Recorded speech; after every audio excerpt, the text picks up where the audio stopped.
When it comes to iconic symbols in Inuyasha, I think that Sesshomaru's hexagon pattern might be the most recognizable. But what are they?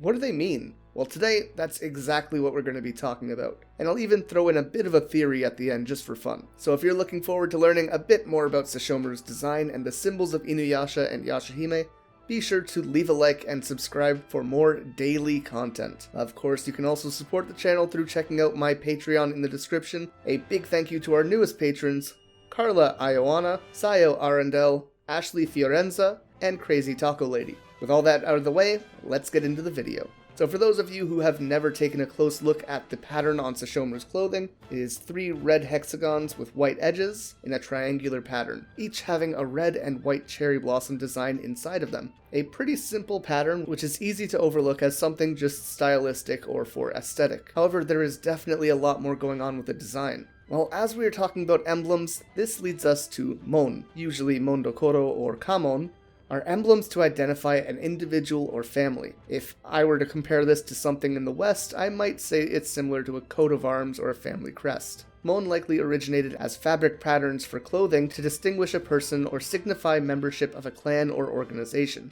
Initially, this was more common with aristocrats, and later adopted by commoners, and eventually into things like shops as well. It was taboo to have the same mon as another family, but they could be incredibly similar, with 2 exceptions. Firstly, the Imperial Kamon, a chrysanthemum, and fun fact, it's where Towa's sword gets its name. And second, we have the Tokugawa Shogun Mon. This had 3 hollyhock leaves on it, and we're going to need to remember Tokugawa as they'll be important later. Sesshomaru's mon, however, comes from the Azai clan. This was a line of daimyo, or feudal lord, in the Sengoku period in the modern-day Shiga prefecture. This was likely used to portray that Sesshomaru was a lord of the era. But that got me thinking, why specifically the Azai clan? While the clan itself famously opposed Oda Nobunaga, and not much else really comes up in their history, except that the clan would nearly be wiped out in 1573. And this is something pretty interesting to note when you consider that Sesshomaru has lived for 900 years already, and only 500 years later in the modern era there is no trace of him. Or much like 99% of demons, his mother or his brother for that matter. This again led me to start thinking about my Towa theory.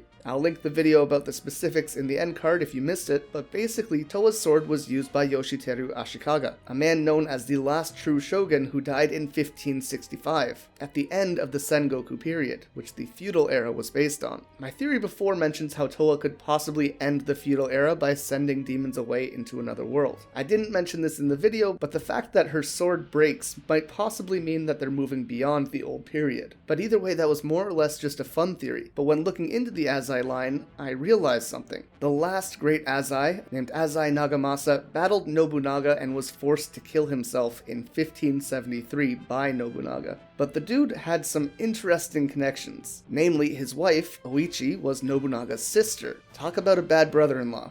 Their daughter Oeyo would marry a man named Tokugawa Hidetara. Now, I know I've heard Tokugawa before. Oh yeah, it was that super important mon from earlier.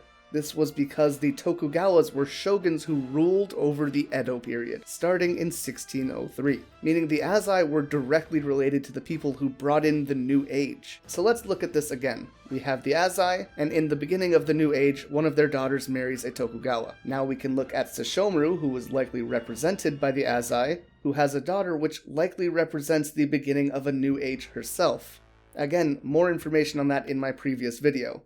And all of that comes together for a pretty fun theory that makes my previous theory a little bit more believable. And again, like I said in my last video, this is likely just names and references that Rumiko Takahashi might have picked to make references to the past, or at least to pay homage to the names of people in the past. But the Sengoku period was pretty long, so how many coincidences and relevant people all pointing to the shifting of the eras specifically around 1570 to the end of the century, does there really need to be before it's more than just a coincidence? Well, I'll let you decide. And if you enjoyed this video, be sure to leave a like and subscribe to the channel for more daily Inuyasha and Yashahime content. You can also support the channel on Patreon, just like our Dai Yokai Miasma, our Yokai Lucifina Akuma, and our Hanyo, Jupiter Girl 125, Jasmine Morales, Michael Greco, and Nega Kitty. And again, a big thank you to our newest patrons, Carla Ioana, Sayo Arundel, Ashley Fiorenza, and Crazy Taco Lady. With all that being said, thank you guys so much for watching, and until next time, remember to stay excellent.